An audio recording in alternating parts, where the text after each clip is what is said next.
اس جنگ میں 700 حافظین قرآن صحابہ میں سے شہید ہو جاتے ہیں.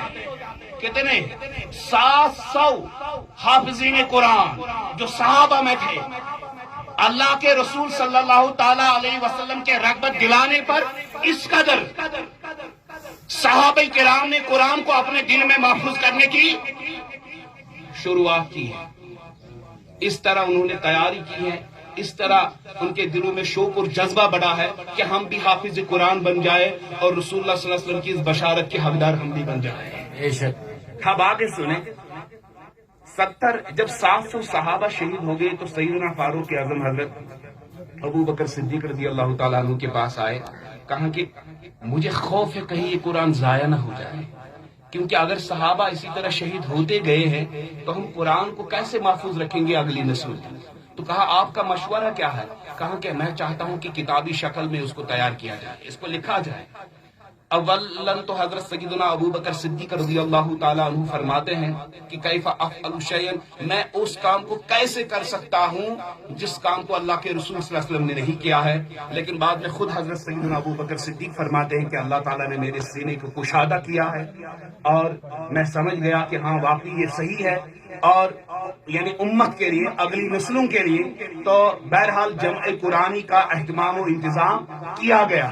توجہ سے سنیا، کتابی شکل. کیا؟ کتابی شکل میں نے کتنے طریقے کہا تھا؟ توجہ، 2 طریقے.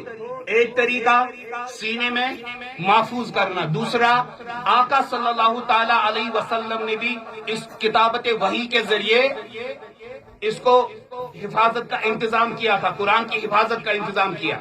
بعد میں حضرت ابو بکر صدیق رضی اللہ تعالیٰ عنہ کی خلافت میں پھر وہی بات سامنے آ جائی. اگر حافظین قرآن اسی طرح شہید ہوتے گئے شاید قرآن کے ضائع ہونے کا خوف ہے، اس وجہ سے کتابی شکل میں اس کو محفوظ کیا گیا ہے. مگر سنو، آج کے دور میں بھی کتابی شکل میں ہمارے پاس قرآن موجود ہے نا. آج کے دور میں بھی اگر کوئی اس میں تغیر و تبدل کرنا چاہے کر سکتا ہے. توجہ، کر سکتا ہے. جواب دو، قرآن کو کوئی بدلا سکتا ہے؟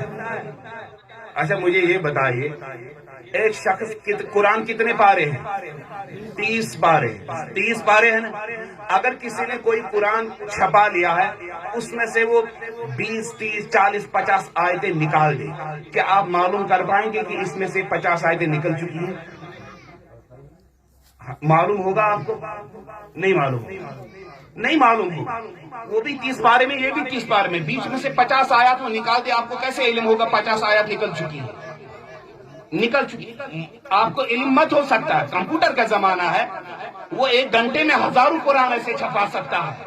تو پھر کیا ذریعہ ہے آج کے دور میں جس کو اپنایا جائے؟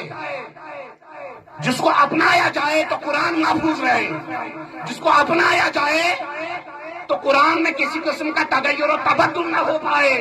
تو سنو، آج کاغذ کے اوراق کو تم آج بدل تو سکتے ہو، مگر بتاؤ جن بچوں کے سینوں میں قرآن ہو ان کے دلوں سے کیسے مٹا سکتے ہو؟ سبحان اللہ، اللہ اکبر، یا رسول اللہ. مسلمانوں سنو، اگر قرآن کو آج محفوظ کرنا ہے تو اس دارالعلوم کا قیام ضروری ہے. اس دارالعلوم کا قیام کس وجہ سے ہوا؟ یہ آقا صلی اللہ علیہ وسلم کی تعلیم کے مطابق ہوا ہے. رسول اللہ صلی اللہ تعالیٰ علیہ وسلم نے اپنے صحابہ کے درمیان جس طرح حفاظت قرآن کی تاکید دلائی تھی، قرآن کو محفوظ رکھو. آج وہ ذرائع و اسباب ختم ہو گئے ہیں.